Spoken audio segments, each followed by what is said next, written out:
everybody. It's Allie, and welcome to our Y&R Chat for Sunday, December 13th, 2020. I am liking this bolder, more daring version of Lily. She is not afraid to fight. She is not afraid to ask questions. She's not afraid to make implications. And it's a refreshing change to see her aggressively sleuthing around town, doing more to try to prove Billy's innocence than he is.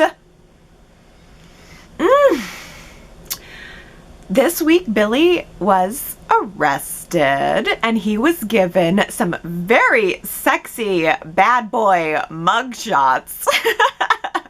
I'm thinking maybe we could compile a 2021 calendar with all of our bad boy mugshots from Y&R. I would buy that.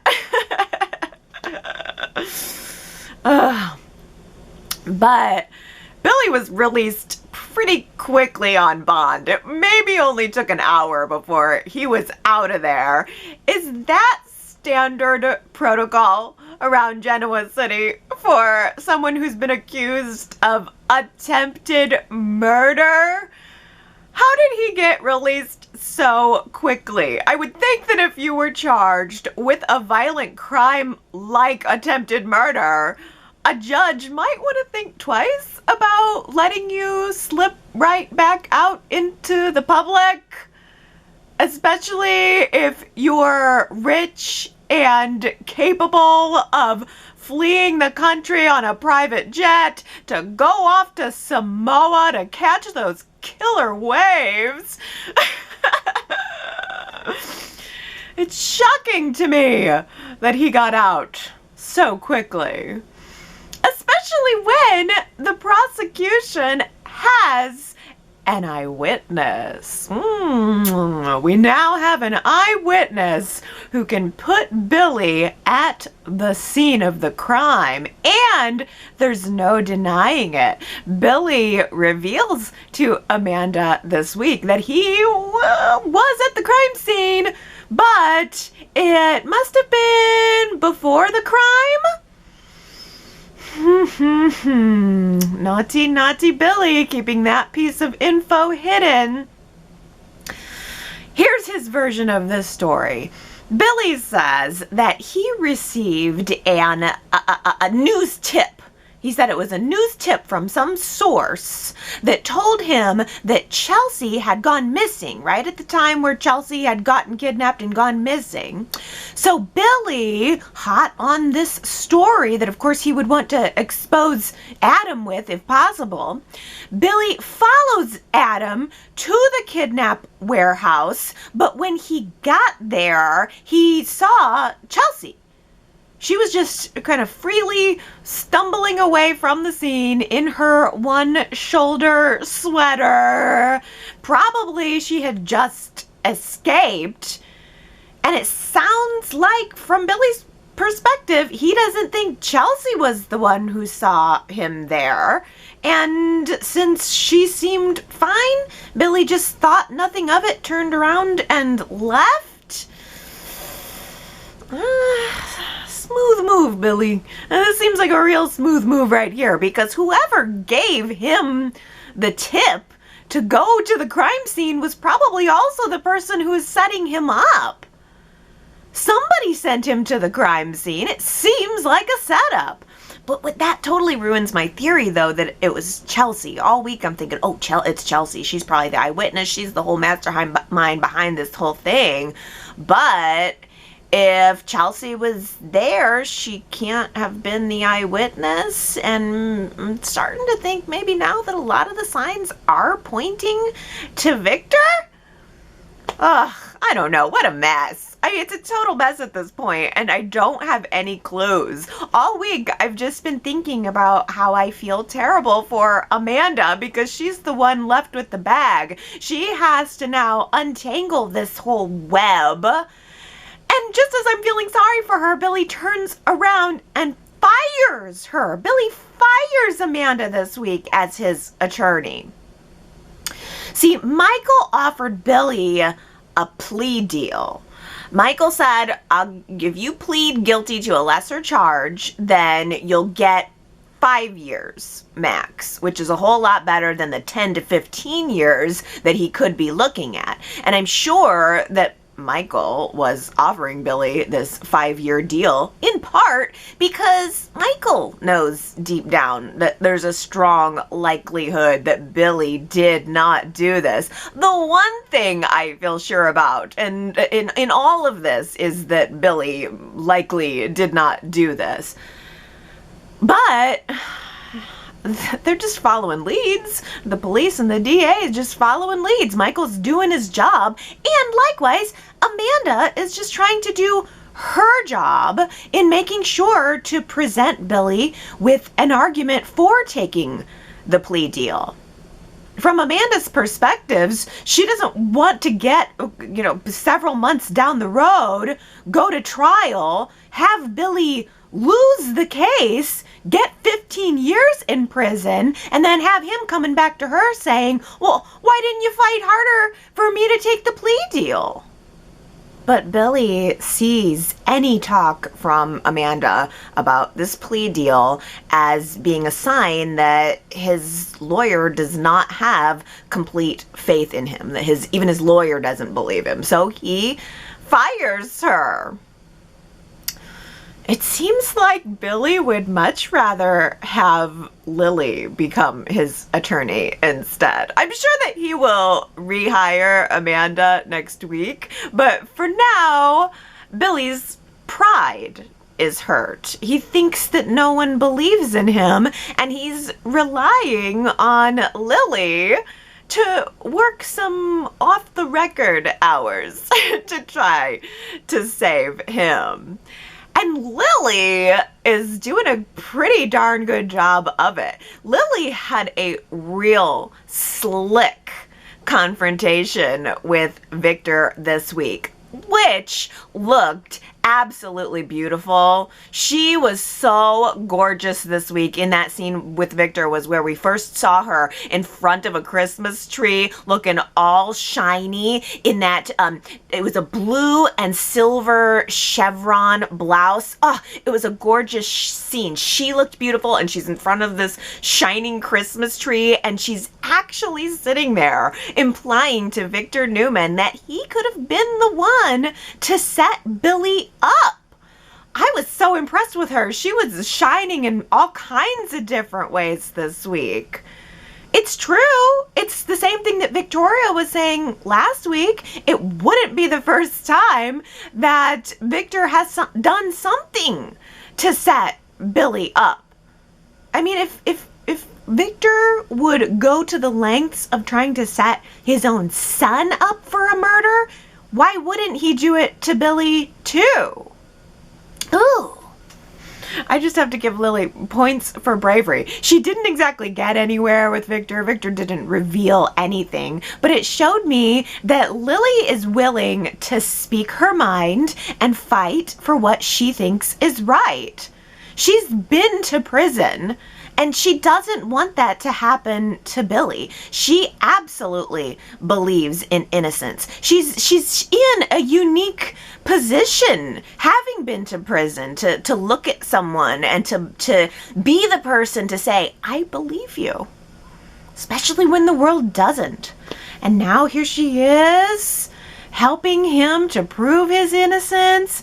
Billy tells Lily that he has an insider at the GCPD. He said it was somebody who was in an administrative position, which made me think Kevin, but that wasn't revealed. I don't know, maybe it will be next week. But Billy has some in at the GCPD who gave him a tip that this super secret eyewitness is staying at the Grand Phoenix Hotel, being put up there by the GCPD as a protected witness.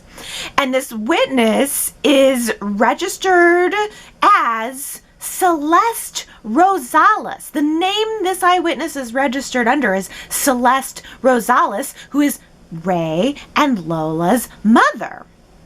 So Lily helps herself to the front desk's computer and goes through their guest reservation system to find out which room this Celeste is staying in. And at the very end of Friday's show, Lily is knocking on the guest room door, and it just left me on the edge of my seat as to who is about to answer. I have no idea, but I have so much anticipation for who is going to fling open that door.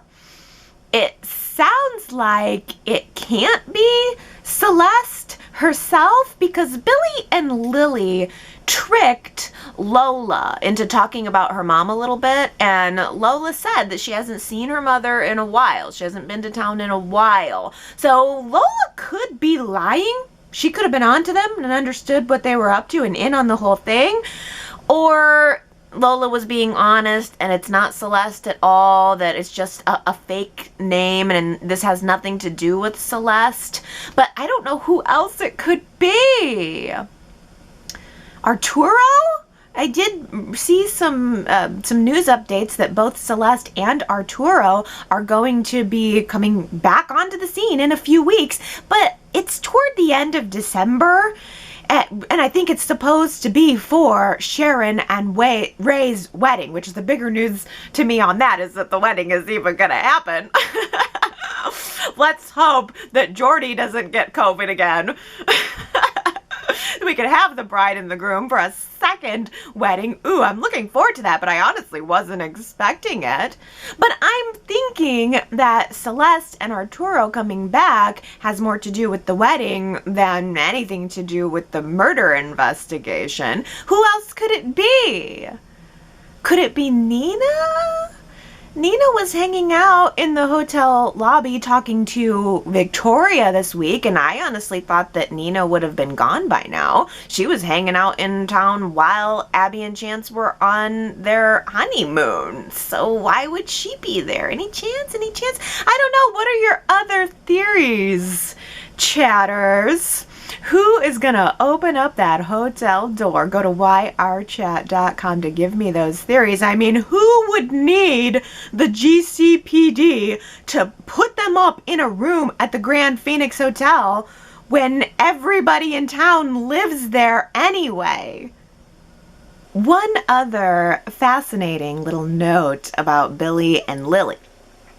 This week, Victoria tells Lily that Billy was cheating on her with Amanda.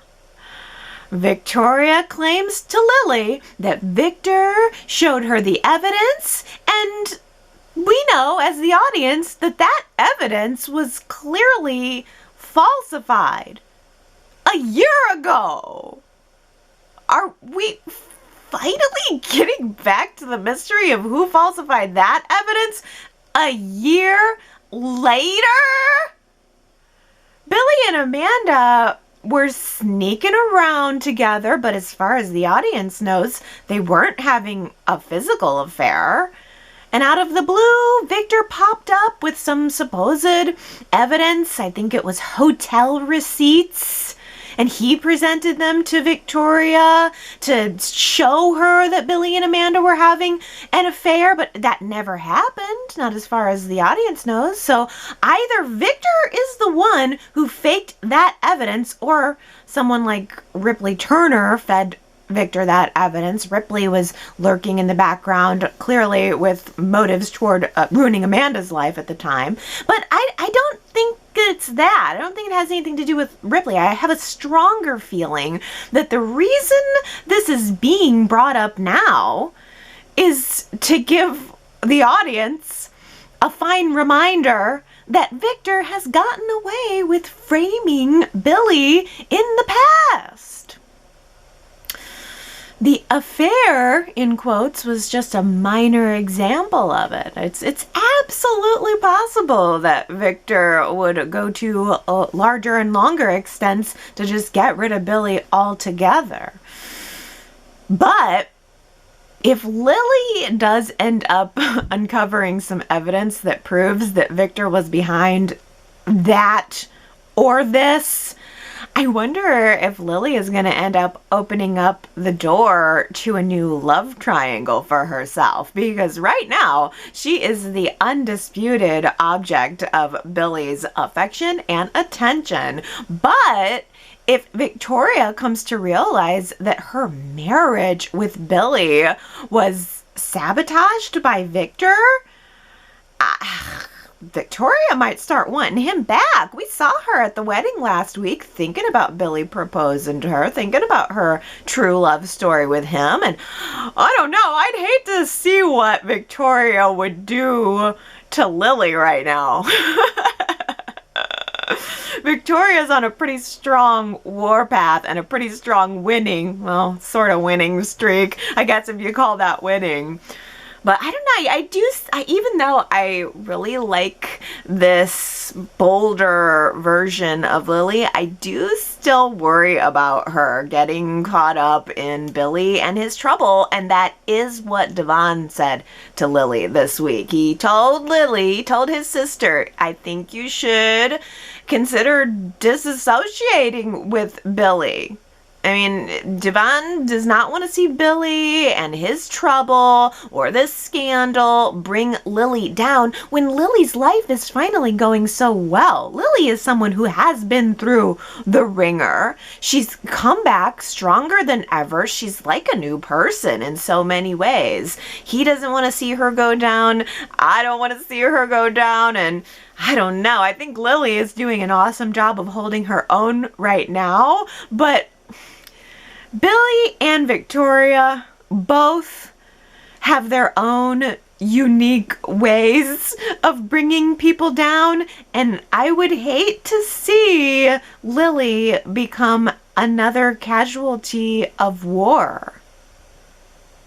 Adam actually does seem to have used his experience at the mental health hotel, resort, and casino to take stock of his life and his actions. And he had a very self-aware moment of talking to Chelsea this week where he says that he realizes now that in trying to blow up Victor, that he could have destroyed his entire family, that everyone in the family could have been dead, leaving children without their parents, leaving Chance without Abby, and leaving a total path of destruction behind. So it's time to just leave Genoa City behind for good this time. Seems like Adam's getting back on track, getting into a position of being a family man, being a devoted father, and being a faithful partner to Chelsea. Chelsea has another off-screen hospital visit this week, but she brushes it off. She lies to Adam about her test results, and she tells Adam that they just need to leave town. She can get medical care anywhere. But it's clear that she just wants to get out of there. She doesn't care what's going on with her, or she will deal with it later, but Chelsea has definitely got a fire lit under her to get out of town quickly. I wonder why. But Adam sees the real call from her doctor coming through on her phone, answers her phone, gets the test results, and has to break them to Chelsea personally. He has to be the one to tell Chelsea that she has a small brain aneurysm. She has a blood clot. That was my understanding of it. It's a blood clot.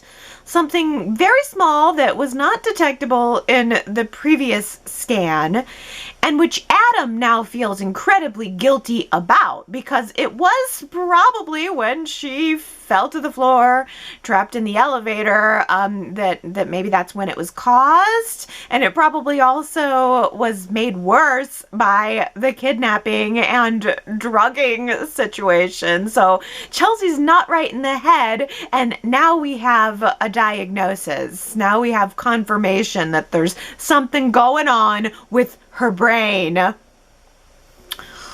Oh boy, but I laughed when that Newman name, that Adam Newman name, suddenly came in pretty handy when it came time to make Chelsea's follow-up doctor's appointments with the specialist, because the specialist went from being booked solid to saying, oh, can you be here tomorrow morning?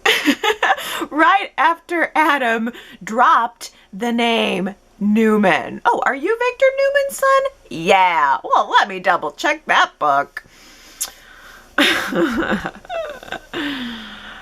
There's no leaving Genoa City now. Not when Chelsea is gonna have a whole bunch of medical appointments. She has got a legit confirmed condition which is going to need constant monitoring. I think Adam and Chloe are both going to be taking turns chauffeuring Chelsea to her doctor's appointments, being a crutch for her to lean on, and dabbing the sweat from her brow. Totally squashed the plans for Adam and Chelsea's new life. I guess this means that they're going to have to spend another Christmas in Genoa City. But after Christmas, definitely after Christmas, for sure they're going to be leaving town then. Adam runs into Victoria out to lunch one day by herself. Because nobody wants to sit down to dine with her. And Adam tells Victoria the news that he and Chelsea are staying in town, which is no big surprise to her. Victoria never expected Adam to leave. She never expected him to sign that document. And now she needs to come up with a new plan of attack. Perhaps since trying to shoot him didn't work. I don't know. If Victoria hadn't been in Victor's office at the time of the shooting, I would really think that she could be the one behind it. And my main clue here came from the conversation that Victor and Victoria had in her office this week. Victoria told Victor that she was 100% sure that Billy didn't do it. Well, the only way to be 100% sure that Billy didn't do it is if she was 100% sure who did it. Maybe she hired a gunman to shoot Adam, and now Victor is framing Billy for it. Victor tried reassuring Victoria this week that her position at Newman Enterprises and in the family is safe. She has nothing to fear from Adam. What he needs is not her title, not her wealth. What Adam needs is her compassion. Well, why would Victoria be compassionate toward Adam when she can't even be compassionate toward her own brother? Get it? Do you get it? Because Adam's her brother too. It's just that Adam's not her favorite brother. Her favorite brother is none too happy with her right now, though. I mean, if Victoria is not going to go out of her way to do a favor for Nick and back off with Phyllis, she is certainly never going to back off of Adam. She's not going to do a favor for Victor and try to give Adam some compassion. Compassion is not really Victoria's strong suit. She just up and decides that she's gonna sell the Grand Phoenix Hotel right out from under Phyllis. Literally, she is going to sell the ground from under Phyllis's feet. And it was immediately after she met with Nick, and Nick had asked her nicely to play nice. And Victoria let Nick walk away from that conversation, feeling like maybe things were going to get better. And she instantly turned around and made them worse. What is it with Victoria? What is going on with her? I like Victoria as a villain. I think she plays a good villain, but I struggle to understand her motivation. At a certain point, it just feels cold and hollow. And I guess I would have rather just preferred to have seen Victoria and Phyllis playfully poke at each other over the Grand Phoenix Hotel. Maybe just have it be something slightly lighter. But now it's just turned dark and sad. And I feel sad for Phyllis. Phyllis finally had to swallow her pride and let Nick lend her the money to keep the Grand Phoenix, which is not what she wanted to do. It's been months now, really, even I think since Abby was a partner, that Nick has been offering to give her a loan or a bailout, and she's been denying it. But this hotel means everything to her, and Victoria finally forced her hand to the point where she just had to accept the help. And for Phyllis, accepting the help is failure. Accepting help is failure. Phyllis won the hotel, but she lost a piece of herself in the process, and that makes me feel just really bad for her. I respected the fact that she wasn't taking Nick's money, that it wasn't about that she just didn't want to muddy their personal relationship by taking his money, and now she's had to. I guess Victoria got what she was looking for. Is Victoria happy in all of this? Victoria got a healthy profit.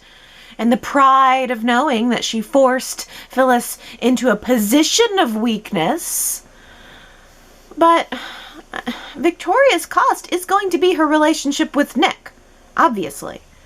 Nick didn't get overtly mad at her. He didn't get loud with her. He didn't bang his fists. He just held up a deep, dark, truthful mirror to her. And made her look at herself for just a moment. He showed her a mirror, and he showed her how disappointed he was in her for just becoming like their father, I guess. Victoria has a long way to go to find the light. It kind of seems like maybe there's some Scrooge who's going to be in need of a Christmas Carol special episode turnaround this holiday season. It is a good thing that shady private island hotel resort spiffed up the honeymoon suite before Abby and Chance left. I think Abby was writing her bad Google review in her mind the entire night while she was tossing and turning on that air mattress. So the next morning, the result hauled a bed in there. Wow, what a luxury. A bed. Now, can someone point me to the all-inclusive breakfast? What's a girl gotta do to get some fresh pineapple around here? At least that was a nice note to end it on. But all good things, including the honeymoon fish shack on the beach, must come to an end. But before the honeymoon comes to an end, Abby and Chance decide that they will be coming home to the Chance Manch. They're going to be calling the Chance Manch their new home. It's Kevin and Chloe out, and they're taking Esther with them. Ooh. For Kevin and Chloe, I do not think that seems like an upgrade. For Kevin and Chloe, they're going to be moving into a smaller place with Esther. It seems like that defeats the purpose of moving out. I would imagine that they would want a place of their own to have less time with the kooky mother. But no, I guess kooky mother is following close behind. Perhaps Esther will have her own mother-in-law suite. Maybe they got a modest 3-bedroom with mother-in-law suite. I feel sorry for Esther because she loves the Chancellor Mansion. So what this tells me about Esther is that she would have just been too lonely to be there alone. She would have been too lonely with Kevin and Chloe having moved out. So it's Esther and the Fishers out, Chance and the Chance Manch in. It is going to now be known, I think, in the future as the Abbott-Newman Chance Manch. Because Abby reveals to Chance that she thinks that's a good idea. They should move into the Chancellor Mansion, make that a home. And she also revealed that she intends to take Chance's last name. So she is now fully embracing the third family name that belongs to her. She's gonna take Chancellor and tack it right onto the end. She's gonna be Abby Abbott Newman Chancellor. What do you think of that? Seems reasonable. Oh. Abby and Chance living at the manch feels right to me, but I admit it's fully because I just want to see that set more often. It pleases me to be in Catherine's home more often, and at this point, if there's not someone in it filling it with life and love, it just kind of becomes almost like an event space, you know, just the place where we go when Jill comes into town, and I'd like to see that set more than that. It does really make me nervous, though, to be seeing Abby and Chance putting the cart before the horse on their family and baby making situation so often. I mean, Abby and Chance were picking out baby names this week. It just seems like they're assuming that they will be able to conceive, which is probably what a lot of couples do. But I'm worried that whoever shot Chance left him also shooting blanks. When Abby and Chance did finally arrive home to the mansion, Chance carried her through the door only to find Chloe and her crying baby in the living room. And there is nothing quite like a crying baby to squash a romantic moment. But they rose to the occasion. They even agreed to watch Miles while Chloe ran out, and it was a very cute, totally unrealistic set of scenes about just how quirky having a baby can be. Dirty diapers and baby spit up, all leading to a swell of tender moments of love between them. Yes, let us never forget the important truths that soap operas have taught us. Having a baby is blissful and quirky, and it mostly takes place off screen. Oh, who needs reality? Last week's poll question, I asked you guys how you felt about having an Abby and Chance wedding without Chance, without the groom. I gotta tell you, that's the biggest shocker of the whole week for me. We had a 70-30 split of people voting in favor of this move by Y&R. The majority of Y&R chatters said yes, the show must go on, the wedding must go on. 70%. Ooh! Well, of course, the show must go on. Absolutely. Y&R as an entity is far more important than any one person, than any one character. But what does it say about Chance? That the majority of fans didn't really miss him. Ooh. The fans wanted a wedding more than they cared about who was standing at the altar. We were like a hungry group of soap opera fans demanding that wedding cake. After the year we've had, we were ready to kick down the doors and bust through the walls like, give us our wedding or we'll torch this place.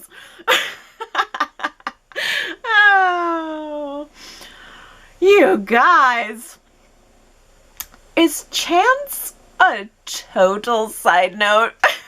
I mean, we can do without him so long as we get our wedding? Shoot! Once the wedding dust has settled, do we even care about Chance himself? Is the character currently so unremarkable that the fans wouldn't even notice a permanent recast? Man! I was in the minority on this one. The emotional element of Chance himself mattered to me. It was his emotional element that was the one and only piece missing from the wedding. Danny Bowes has spent the entire past year trying to make me care about his version of Chance, and the fact that he was absent from the wedding was my one and only criticism of an otherwise magical week. But I wonder about this poll question. I wonder if I would have spun it a couple of different ways, what the results would have been. Let me ask you this. Would you have said, on with the show, on with a recast of Chance, if it were someone other than Melissa Ordway's real-life husband playing the role? If they would have just grabbed some schmo off the street, shoved him in a tux and put him up there, would you have voted on with the show? Or how about another twist? Would you have voted on with the show if it was the role of Abby that had been recast for 3 weeks? I don't know about that. I think more fans might have minded if we had had a temporary bride.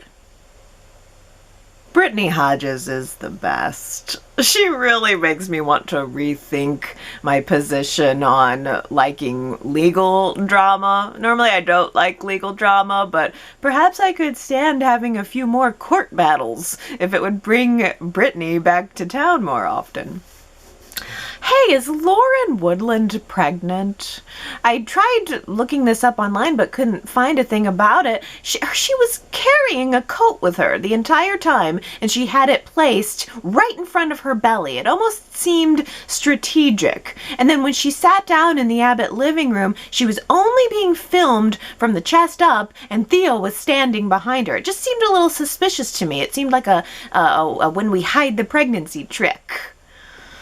Boy, if she is pregnant, I wish they'd write it into the show and bring her and Raoul back. That would really make my day. Well, the Abbotts tried to offer Theo a deal to stop this case from going to court. The Abbotts offered Theo a privately held boutique company in Paris that Dina owned. It apparently was a profitable company, and it's something he could have taken immediate ownership of and would have been able to claim an immediate profit. But Theo wanted more. Theo wanted more, and the Abbotts did not want to give it. And they didn't quite like the way Theo turned up his nose at their olive branch, or what they considered an olive branch. Even Tracy was offended. Ooh. She told Theo he was making a mistake here, and then when Theo said to Tracy, well, they say you're the nice one. And Tracy said, I am the nice one, but only to people who deserve it. And then she turned on her heels and walked away. Oh, damn. I tell you right now, that would have been enough to put me 6 feet under. Tracy's disapproval would have had me out the door with my tail between my legs. That would have crushed my spirit and my soul. If Tracy was ashamed of me or mad at me, I would die. Oh. Well, I think Theo thinks he is deserving. Do you think that Theo is deserving? That's our poll question for this week at yrchat.com. Does Theo deserve an inheritance from Dina? I think this is a tough question. I do, because I think Brittany is right when she is telling Theo that he does have a legitimate case. Listening to her whole argument that she laid out in the living room, I think you're right. I think Theo does have a legitimate case, but it's one of those cases that makes me feel icky about it. You know, like on a personal level, I think I agree with the Abbotts. As much as I love Theo and I want him to win, and I hate how the Abbotts treated him, and I'm sad to see the character go, I think those are separate from whether or not he deserved to be considered for Dina's fortune. You know, I mean, this would have been Dina's decision. It didn't have anything to do with the Abbotts, and I don't know, just I don't like it when relatives come out of the woodwork looking for money after someone dies. It makes me feel icky. If I were Theo, I think I probably would have taken the small boutique company. I would have tried to, turn it into a $1 billion company. Obviously, I would have taken that little company and I would have turned it into a $1 billion industry and then left town for a while, come back later and shoved all of my success in the Abbotts' faces. Maybe that's what will happen. Maybe Theo will end up taking the deal. We don't know. Maybe he'll take the company, make it a smash success, and then come back and let it be a direct competition with Jabot. That'd be a great way to leave the door open for Theo's future return. But I don't know. Is he going to take the deal? It doesn't seem like Theo's going to take the deal. He wants more. He feels entitled. He feels deserving. I have trouble with entitlement. I do. I never feel like I deserve or I'm entitled to anything. Very rarely do I have that sort of attitude toward anything, let alone a fortune that just really had nothing to do with me. I think I would feel guilty on this lawsuit, no matter how much I was thinking that I would like to have the money. But again, Brittany made a very strong argument that Dina loved her son, Theo's father, and had shown a pattern of wanting to do for him. But if she knew he was there when she originally wrote the will and still only left him a pin, then that was her wishes. And shouldn't that be respected? Oh, I don't know. Jack really did not care for Theo's entitled attitude. He said, oh, you want to come after me? You want to come after us? Go ahead. I dare you. I have a team of lawyers that will eviscerate you if you even think further about it. Take this deal because it's the best you're going to get. Jack was really fired up there at the end of that episode. I haven't seen Jack get so worked up in so long. There was just this almost old familiar look on Jack's face that I noticed. You know the one. And again, we haven't seen it in a long time, since Jack was feuding with Victor. Well, in their own way. The Abbotts are certainly entitled, aren't they? The Abbotts certainly feel entitled and deserving, don't they? But I guess, is it about the money for them? Or is it about the principle for them? It seems as if the Abbotts don't really need the money, don't really care about the money, but it seems that they just don't want Theo to have it. Oh, Theo just never was able to get a leg up in this town, and that does bother me. I really would have liked to have seen Theo rise up and just kick some butt. He doesn't have any allies. He doesn't really even have Sally. Oh, boy.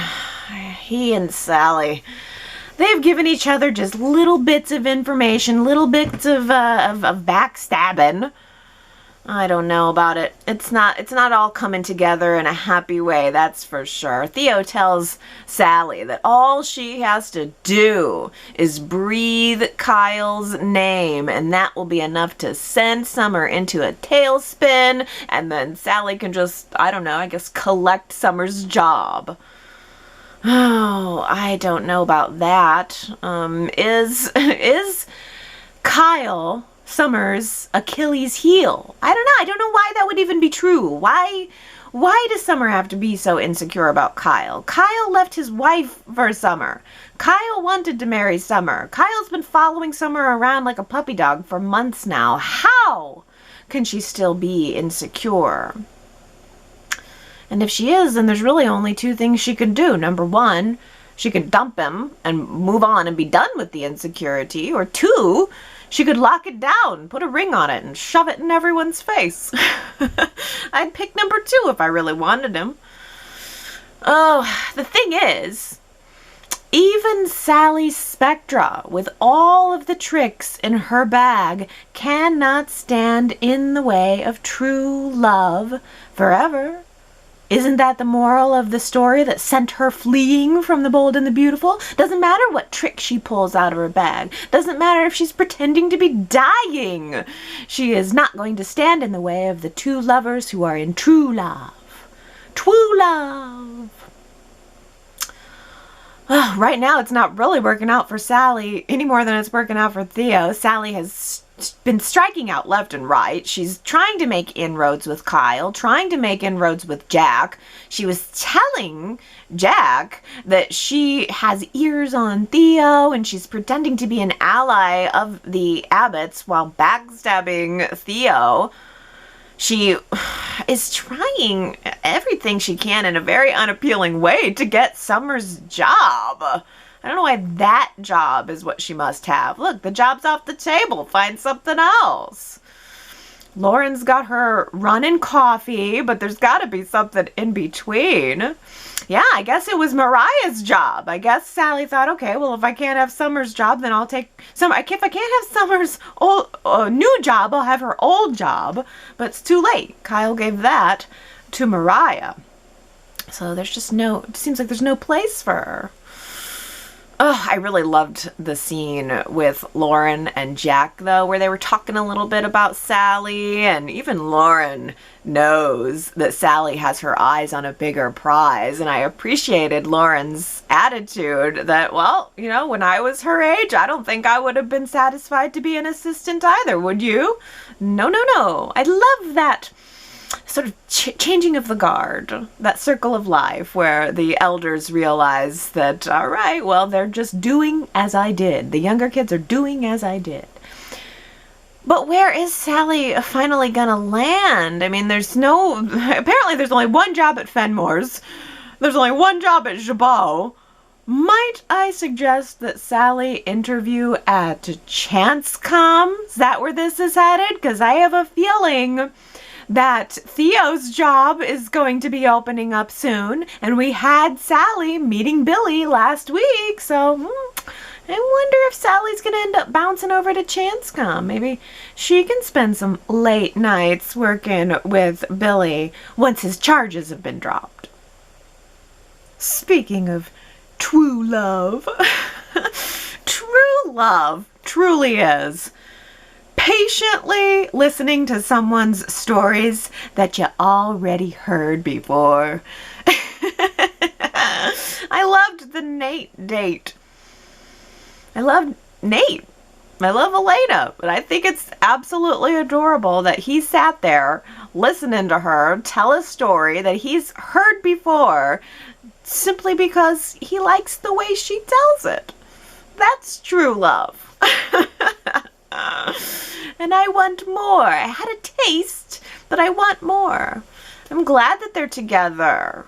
And I'm glad that Devon walked in on them, honestly. Not because I want Devon to be hurt. Because I think we all knew that Devon was going to end up walking into that scene. Even Elena knew that Devon was going to end up walking into that scene. But I like that Elena and Nate passed the test. They didn't allow it to spoil their evening. And I don't know, I need Nate and Elena to own their feelings for each other in the same way that they've owned their remorse over what happened to Devon.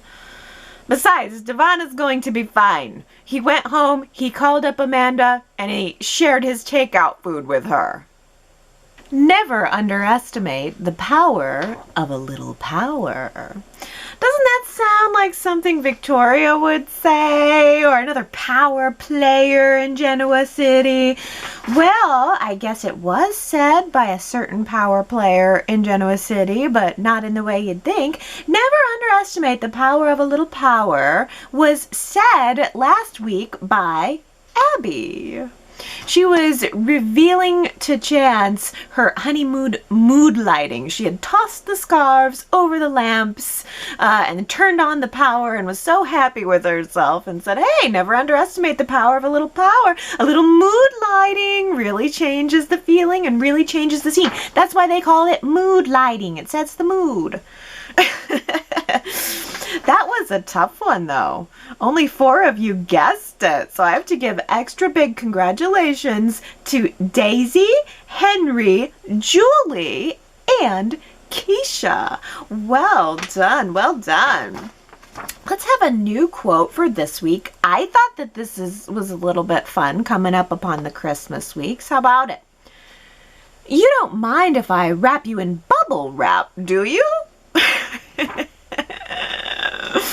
Has anyone ever, this would be fun, this would be a funny wrapping joke if you wrapped Christmas presents in bubble wrap instead of Christmas wrap. There have been a couple of Christmases where I've wrapped gifts in comic paper, you know, the newspaper comics. I thought that was kind of a cute little idea. But wrapping in bubble wrap could be really funny.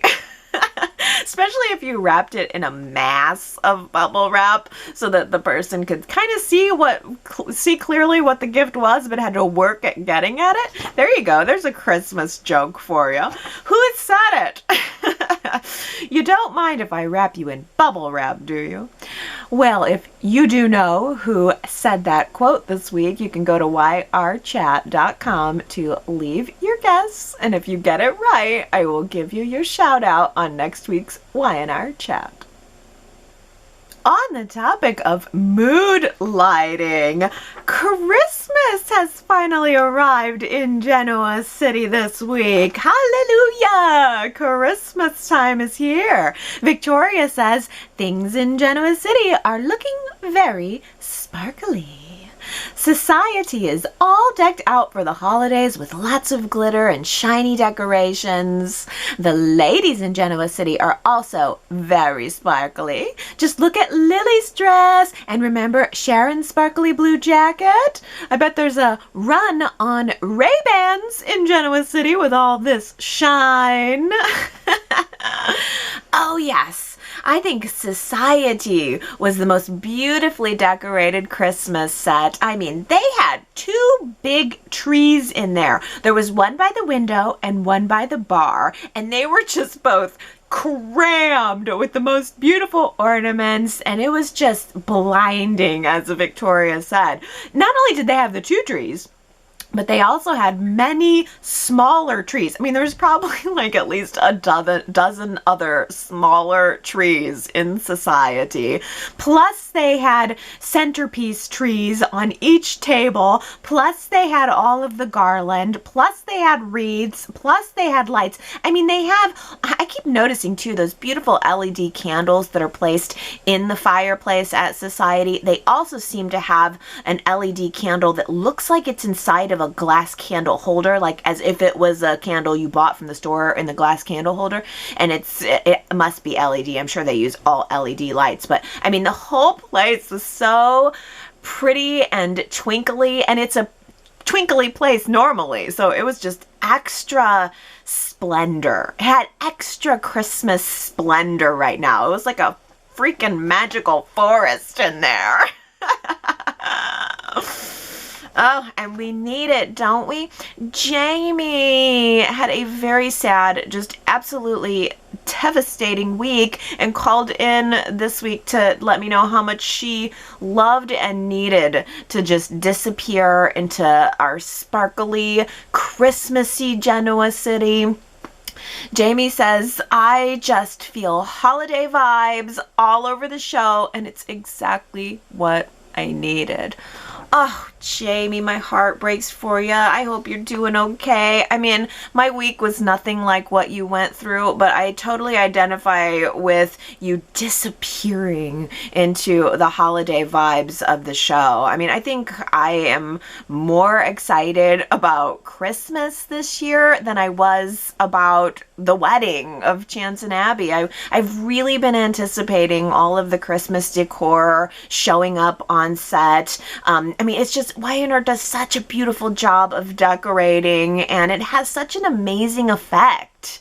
It does give you that holiday spirit, and it's something I really needed too. I mean, lighting and environment just make a huge difference on the show and in reality. I bought a new Christmas tree this year. I bought a couple of new Christmas decorations this year, but I've really been enjoying my tree. It's gold, and it's like a metallic gold, and it just shines and shimmers, and it's got all white warm lights, so it's just a gold shimmery beautiful tree. I also have I just recently bought an LED fireplace. It does have a warm heat on it, but it has sort of a faux fireplace on the front. You know, you've seen them. And I just love turning on my tree, turning on my faux fireplace. I've got a couple of other little Christmas decorations that light up, and it just changes the mood. I mean, that's why they call it mood lighting.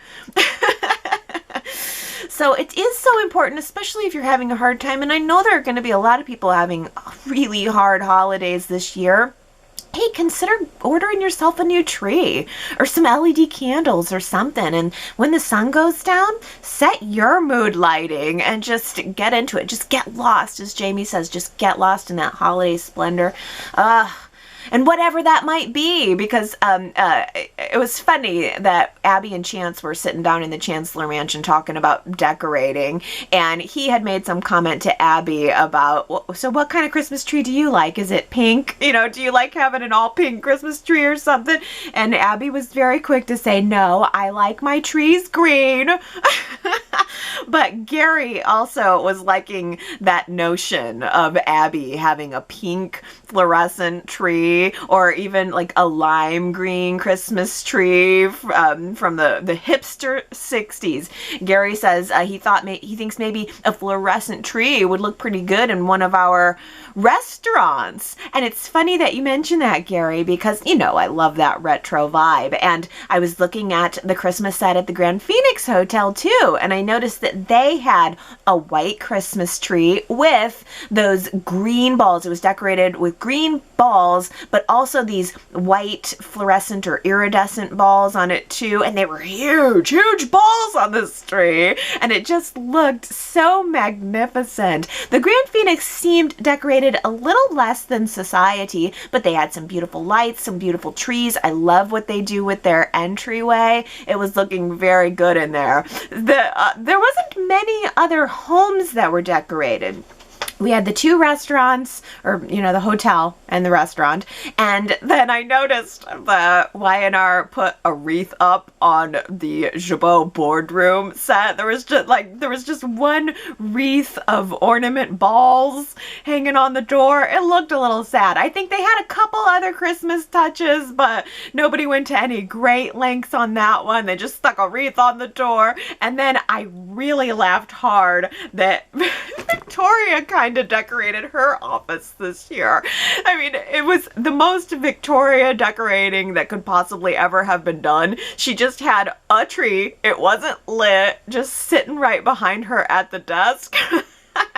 It was almost as if she was sitting there going, how dare you accuse me of not having holiday spirit? Don't you see the unlit tree? The small 3-foot unlit tree behind me right now? I'm filled with holiday spirit. Don't you see it? Damn it. Oh, she had some intern probably like, just go get me a 3-foot tree. Go pick one up from the quick store. Stick it behind me. We'll call it Christmas. Oh. Well, speaking of decorating, can you believe that Abby is perfectly fine to move into that Chancellor mansion and doesn't want to touch a thing? Sandra says, I don't believe for a second that the character of Abby would be thrilled to live in and start her family in the Chancellor mansion. I suppose if it had been gifted to her and Chance, as some suggested, then yes, she would be happy because she would change it up and make it her space. But as it stands now, it's a memorial to Catherine. Totally, Sandra. It is a memorial to Catherine. That's such a great way of putting it. And it doesn't feel exactly suited to Abby and Chance, if I'm being completely honest with myself. I think I like the idea mostly because I want so badly to preserve the set that to me, maybe I just don't care who's living there. But it almost feels more suited to Esther and her kids living there as opposed to Abby and Chance. But I'm gonna go with it. I feel like I would really like Nina maybe to come back and stay there for a while. It feels like, all right, I can make the leap into it being Chance's home. It is his family home. But yeah, it does seem like Abby might want something different. Abby in the past has not been super traditional, but maybe Y&R is making efforts to try to evolve her character, try to make her a little less heiressy and have her, I don't know, appreciate some of the traditions of his family. Maybe that's Abby's way of trying to embrace his traditions instead of trying to blaze forward just on what she wants and what her style is. But I agree with you entirely that the place doesn't say Abby. No doubt about it. Well, let's talk about that poll from last week. Was it a good move or a bad move of Y&R to go on with the show and recast the role of Chance for the wedding? Leslie says, I bought in hook, line, and sinker. I think I loved this actor so much that I didn't even notice he was different. I think him being Melissa's real life husband made all the difference too. Well, Colleen says, I didn't realize Danny was out ill. I actually thought they intentionally subbed in Melissa's husband so that the wedding and honeymoon scenes could be filmed more intimately. I enjoyed the dynamic between Melissa and Justin, and I think he did a good job. I'd be happy to have him back in the future. Thank you, Y&R, for keeping production going. Oh, absolutely. Thank you, Y&R, for keeping production going. But that's interesting that you wouldn't mind having him back in the future. Marianne V says, I thought her real life husband was fine. They're comfortable being together. Thought they did a good job. But I did miss Danny, though. I like him. Good guy. And I hope he gets better soon.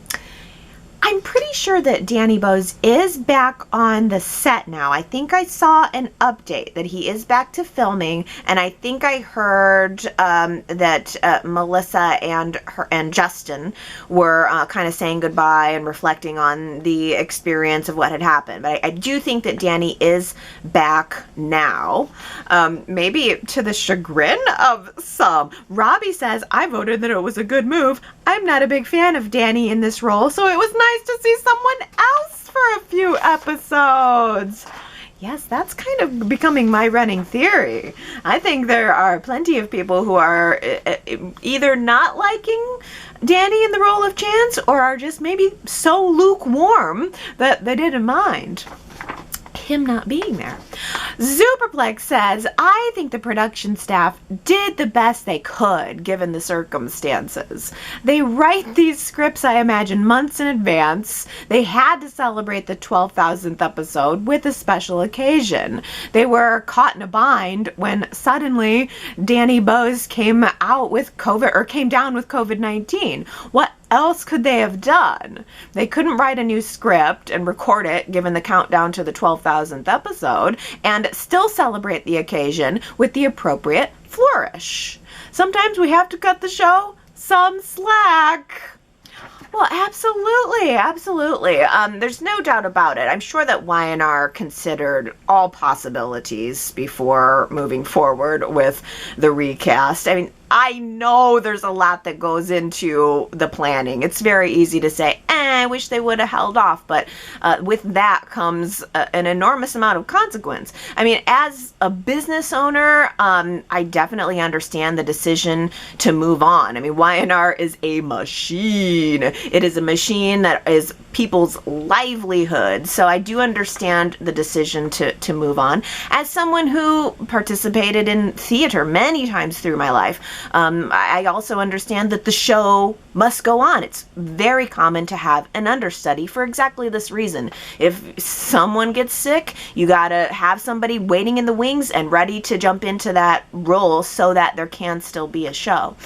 I suppose it's just that as a fan, which is a different thing. It's a different thing from being an executive involved with the show or anyone involved in the decision making. As a fan, I would have rather had the wedding postponed.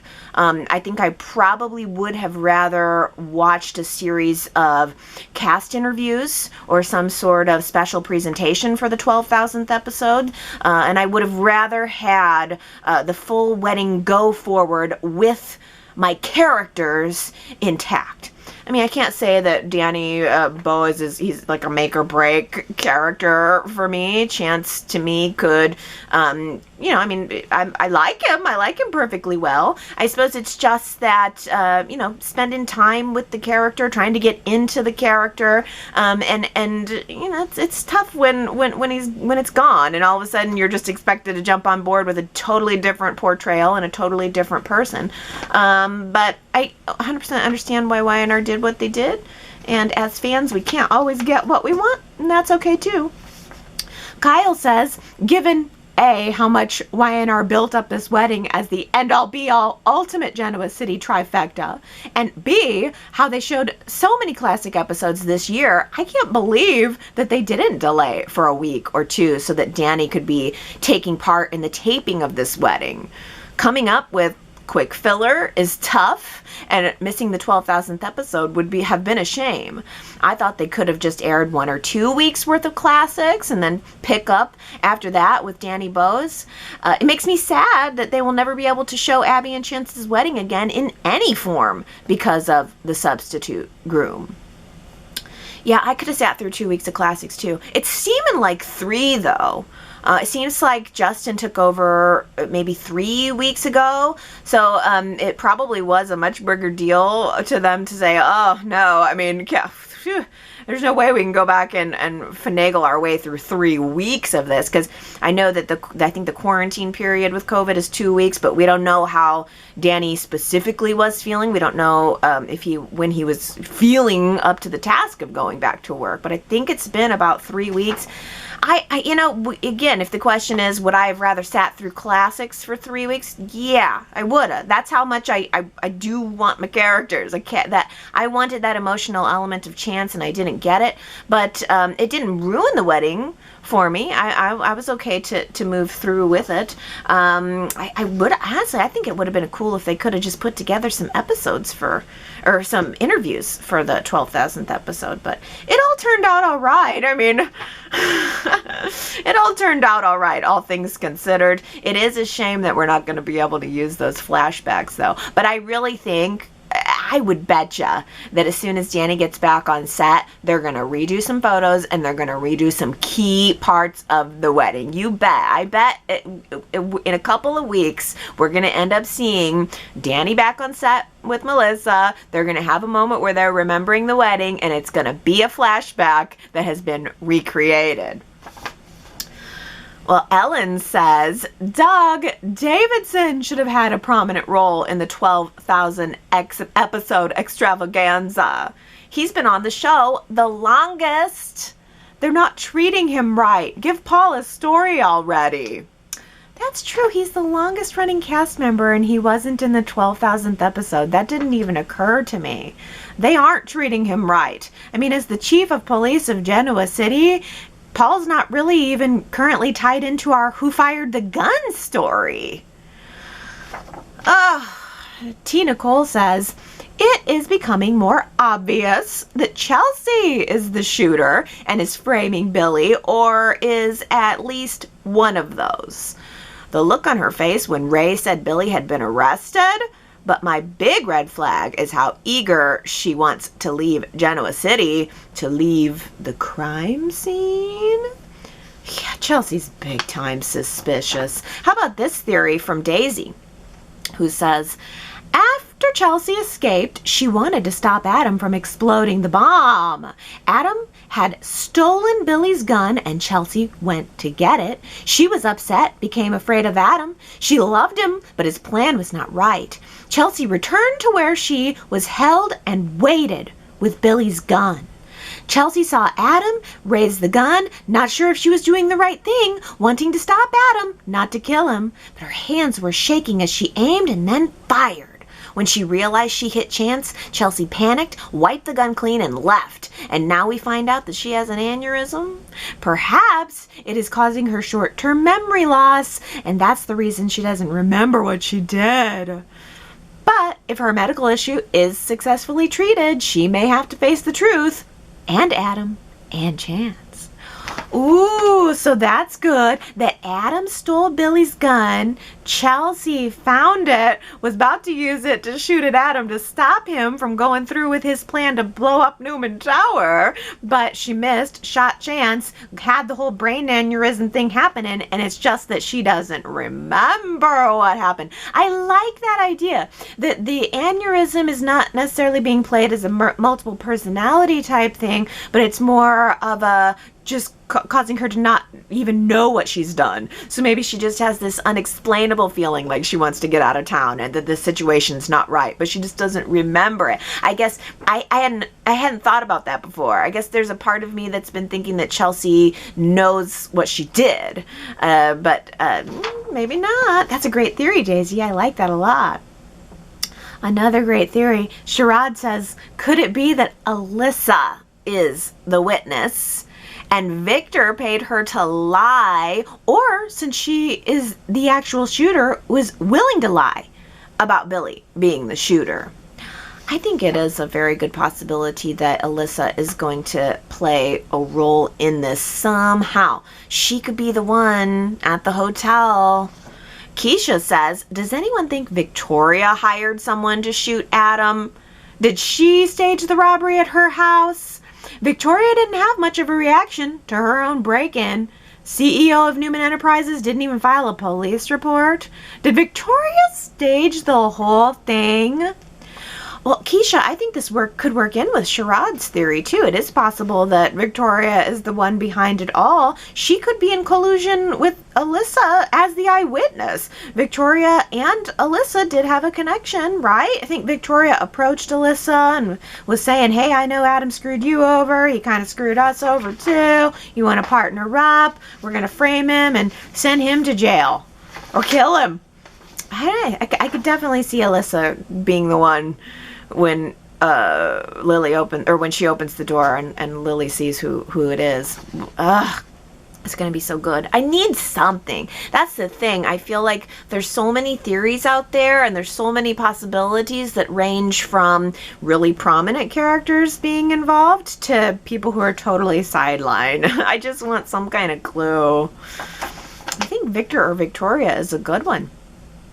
Gary says, is the audience to believe that Victoria is the greatest businesswoman of the 21st century? I got up from my TV watching Lazy Boy Convertible Sofa to write this in disbelief. I think that might be my favorite comment of the week. That got you up out of your comfy Lazy Boy Convertible Sofa? No, but that was pretty funny. I mean, yes, Victoria Newman, Time's Wonderful Businesswoman of the Year. Time Magazine's Wonderful Businesswoman of the Year. Oh boy, that's rich. Well, Kamna says, I've been meaning to share this for a while. Ever since Victoria has come back from her new merciless CEO avatar, she looks amazing. It might have been a few months off work during the shutdown, which coincided with this change, or something else, but whatever it is, keep it up, Ms. Newman. Oh, she's coming back in her new merciless CEO avatar. I like that. Goodness. Yes, she does look beautiful. That needs to be said. Victoria is like a robo warrior business CEO, cold-hearted snake. But damn, she looks good doing it. We got to give her some props for that. Oh, Victoria says, so Newman Enterprises has a money-making machine in their copy room. That must be where Nick is getting the money to bail out Phyllis. I'm sure the Grand Phoenix will be a pretty penny because it's Victoria setting the price. If Nick gave away most of his fortune, then where's this pile coming from? I guess we just assume that because Nick is a Newman, he has all the money he needs. This doesn't seem very realistic. Oh, this is an interesting point. Where did Nick get the money? And it's an interesting point especially because it's coming up during the week that Summer actually had a conversation with Theo and tells him, while reminding the audience, that Nick gave all his money away. More than once. I mean, didn't he give away the money that he won in that lawsuit that Summer was telling Theo about? And then didn't he also give away the properties and stuff that Phyllis was able to get back from Dark Horse? Nick is supposed to be viewed on one side as this philanthropist. He's supposed to be the anti-Victor Newman, the guy who doesn't need the money, the guy who gives all his money to charities. And then out of the blue, he has the money to just buy a downtown hotel outright at 35% above market value. Not very realistic, but there are so many things. Hey, Diana says, Y&R is making Sally very unlikable. I don't like that she pretended to be Theo's friend, only to backstab him for seemingly no reason. Apparently, they knew each other in New York, and that's all we've heard.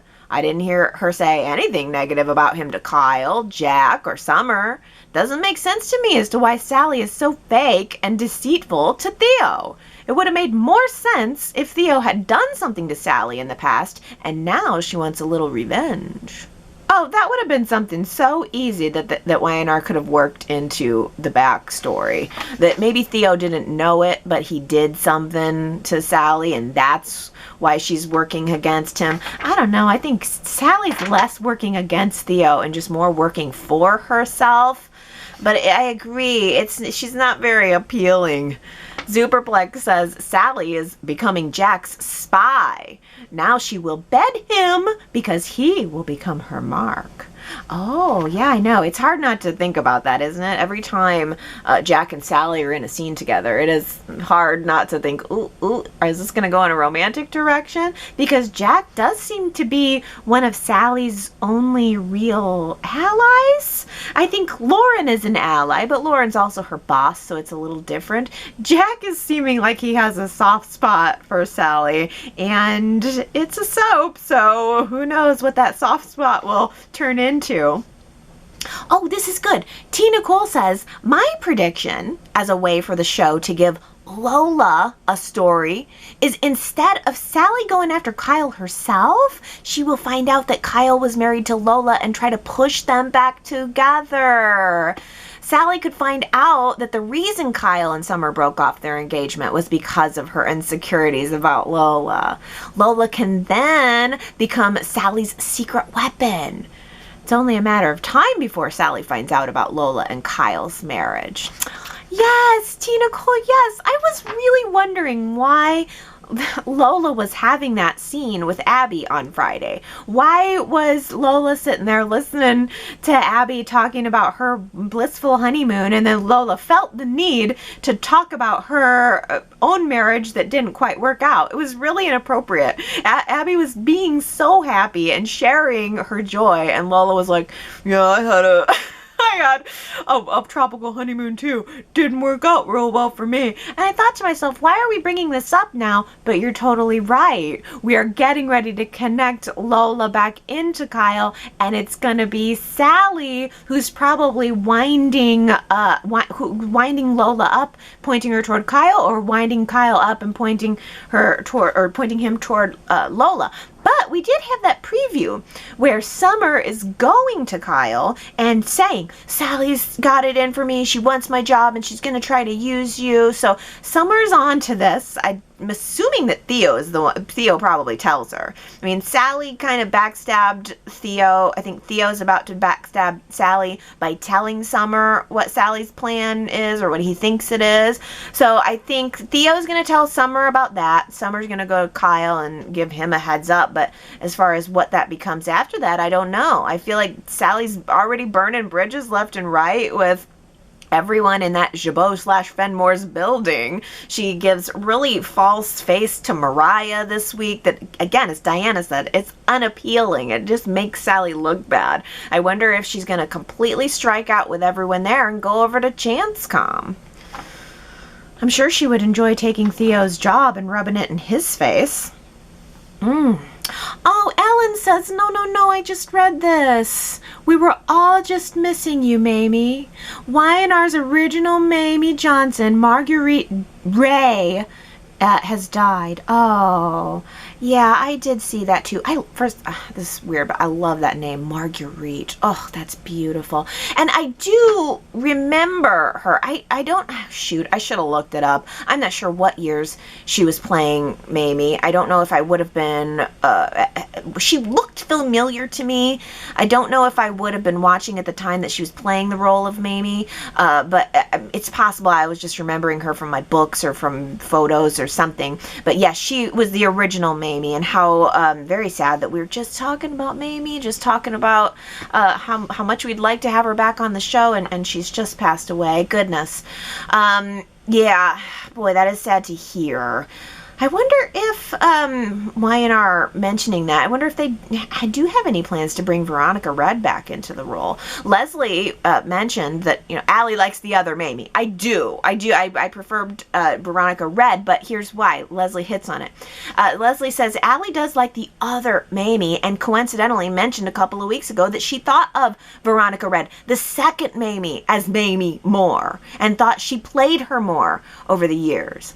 At the time that Allie mentioned this, I thought, well, it's funny how our perspective is skewed based on when we started watching and a multitude of other things. But it ran through my mind how Allie had said that her Ashley is Brenda Epperson, and that she thought of her as more elegant or something, and Eileen Davidson's portrayal having been more based on the Kristen DeMira with the bad teeth. But I always think of Eileen as Ashley and Marguerite as Mamie. And then again, Gary thinks of Brenda as Jill, and I think of Jess Walton and a bit of Deborah Adair.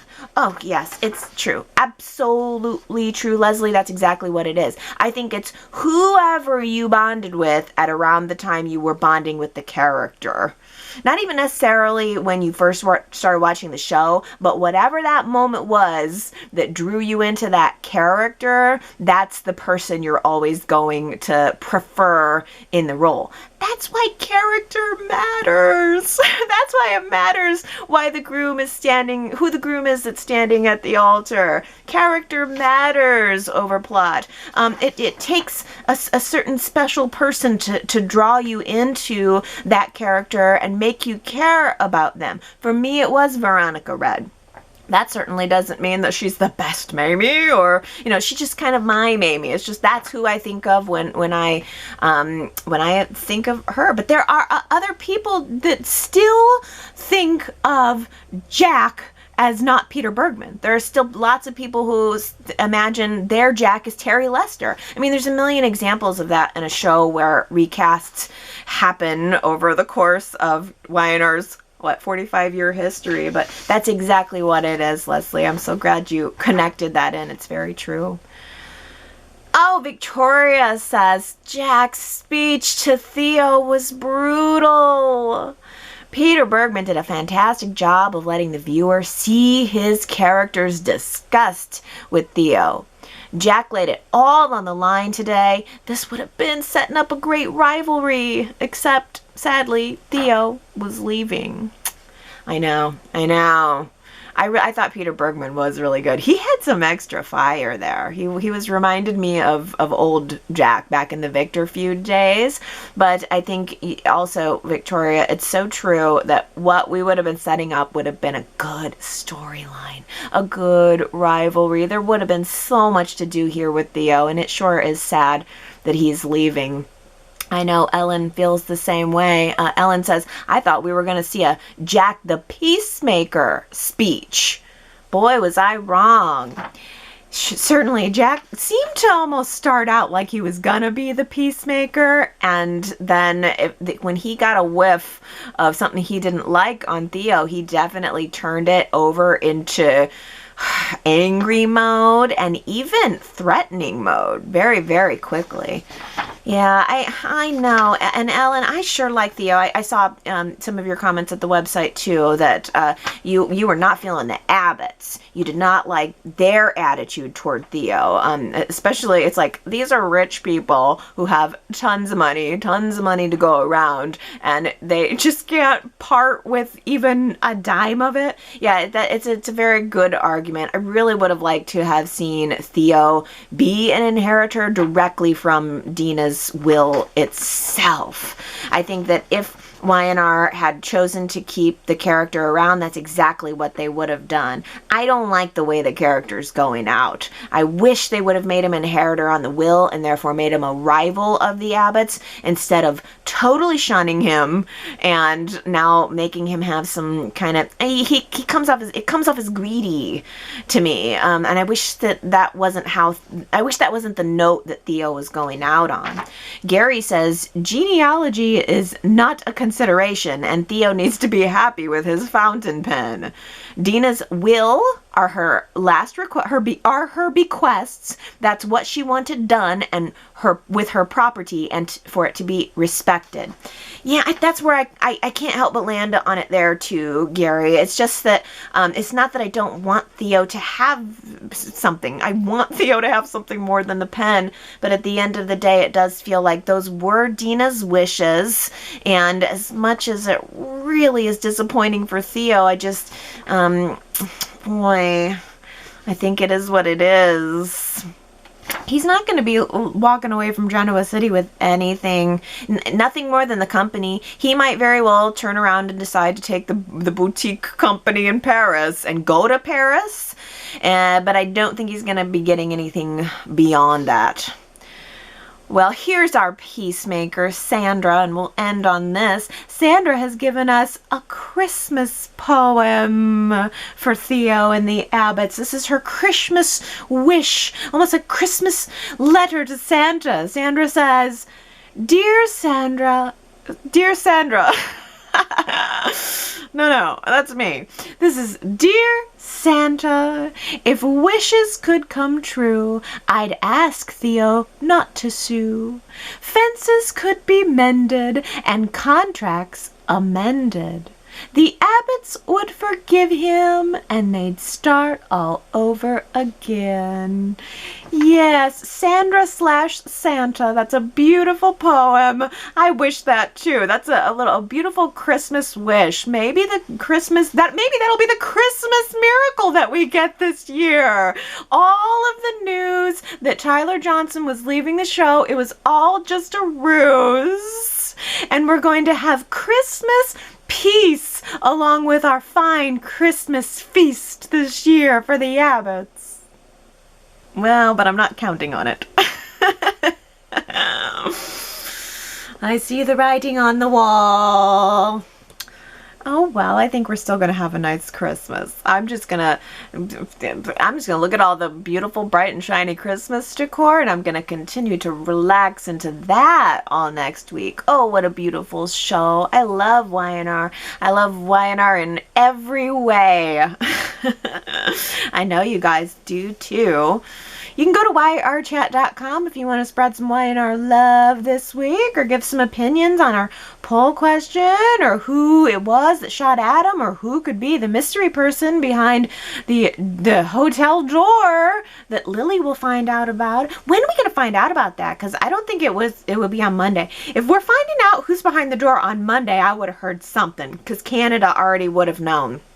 So I don't think we're going to pick up on that on Monday. It's got to be at least Tuesday. But I am waiting with bated breath. That's my most anticipated little nugget of information that I can't wait to get next week. Oh, well, why don't you go to the website and tell me what you're most excited about following up on next week. And I'll be back next Sunday. We can chat again about it all. Maybe we'll have some answers by then. I'll hold my breath. That seems like a good idea. Okay, everybody. I love you so much. Have a wonderful week, and I'll see you next time. Bye.